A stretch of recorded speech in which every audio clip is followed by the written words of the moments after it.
Hi there. There's a lot of excitement around a lot of people now who think that Nigel Farage will be the next Prime Minister. If that happens, it will mean that reform on the next government, majority and so on. So I thought, well, that's quite interesting actually, and it kind of raises a few scenarios. So I thought I'd just take a view of it. Let's kind of see where it leads.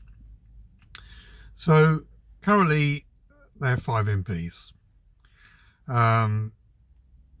To be a majority party, I think it's 326 you need. So let's kind of assume for the moment in time they get to maybe 330, which makes them a majority. Puts them in power, they can form a government. Now they've only got 5 at the moment. Over the next 4.5 years, they may pick up a few by-elections, and they may get a few disaffected Tories come over, or Lib Dems, or even Labour, who knows. But for the purpose of the exercise here, those things haven't happened until they happen. So let's just assume for the moment they've got 5 MPs, and then at the next election they've got 330 MPs.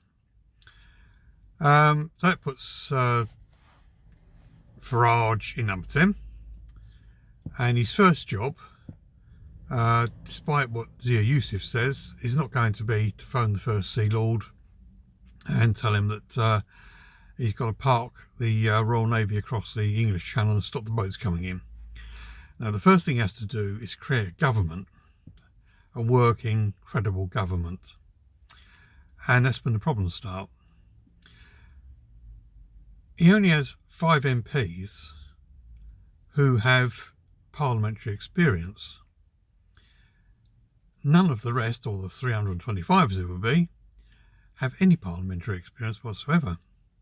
They don't even have experience of being in opposition, where the Tories are now and where Labour were for 14 years.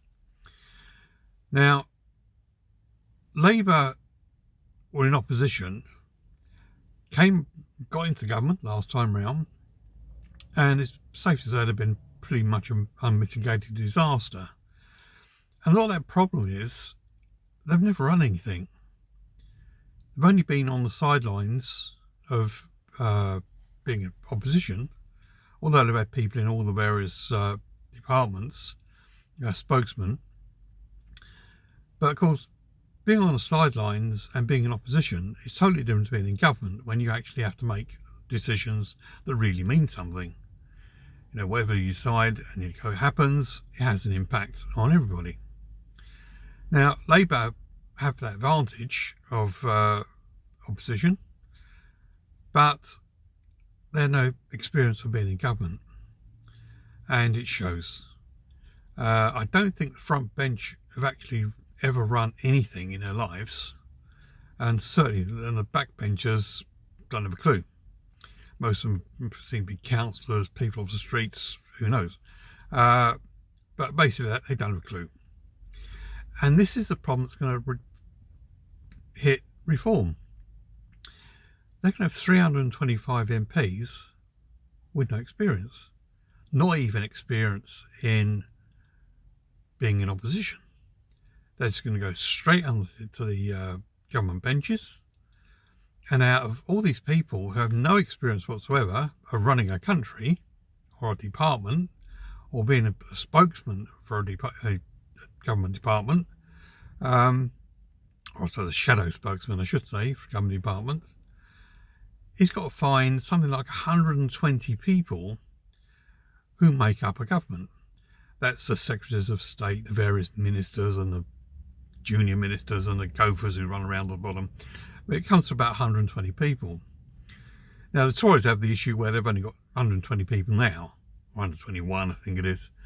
So they struggle. So not everybody is actually in the shadow cabinet, so a lot of them have to double up. Now, in Reform's case, they wouldn't have to double up, but have nobody who knows anything. So where you end up is if we think we've got a problem with the amateurs of Labour now, that pales into insignificance to the bunch of amateurs that you would have for Reform. Nobody runs anything. I don't think Farage has ever run anything, although I do stand corrected on that one. I don't think he has. Tice has, I think. Lowe has. I'm not sure about the others. Anderson, who knows?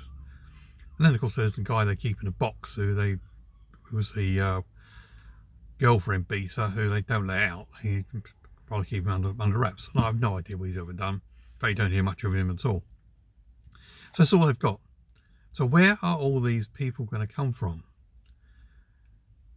If it's a majority government or a majority for Reform, we are in enormous trouble. And I don't think they would last very long. They would fall very quickly. Their only hope really is to maybe be the largest party, and then hope that the Tories would come in with them. Now, the Tories have the advantage, of course, if they have a lot of people who have actually been in government, so do have experience. Yeah, they probably cocked up a lot, but they do have experience of being in government. They know how Parliament works, they know how government works. So that would be a big boost for Farage. He would have to use a lot of Tories to make up his cabinet.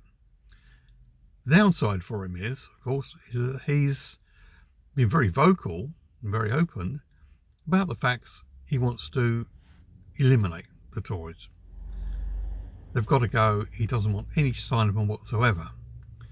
So when someone takes that view, if you're the Tory leader, whoever that may be at the time, do you really want to be involved with them?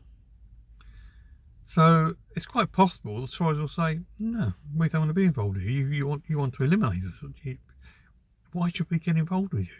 That's what they're saying currently. I don't see why that should change. Even for them to have some government posts, they would probably be better off staying as they are, separate, and leaving Reform as a minority party. Now, we all know as a minority party, you are dead in the water, because you're not going to get through anything. And there's certainly a lot of things that if we knew exactly what their policies were, and we don't, but it's pretty good, fair to guess that there'll be a lot of very controversial policies from Reform. And the other parties are certainly not going to vote for it. So the net result is that Reform would fall again. They will not be able to govern the country. It just cannot be done from a minority. So that was kind of my scenario that I came up with. Well, there's no nonsense, who knows. But I think it kind of says that either way with Reform, they're on hiding to nothing. They won't be able to form a credible government because they don't have the people. If they do form a government, it'll probably collapse because the people are simply inexperienced. That's the way of it. You do need a lot of experience. Pulling people off the streets to run the country ain't going to work. And if they end up as a minority government, they won't last long at all. So, who knows? As I've often said, we'll have to wait and see. But it's kind of a scenario. It could be nonsense, could be something, could be nothing. Just something people to talk about, really. So you can like, comment or subscribe if you wish to. And I'll see you again sometime in the future. Bye.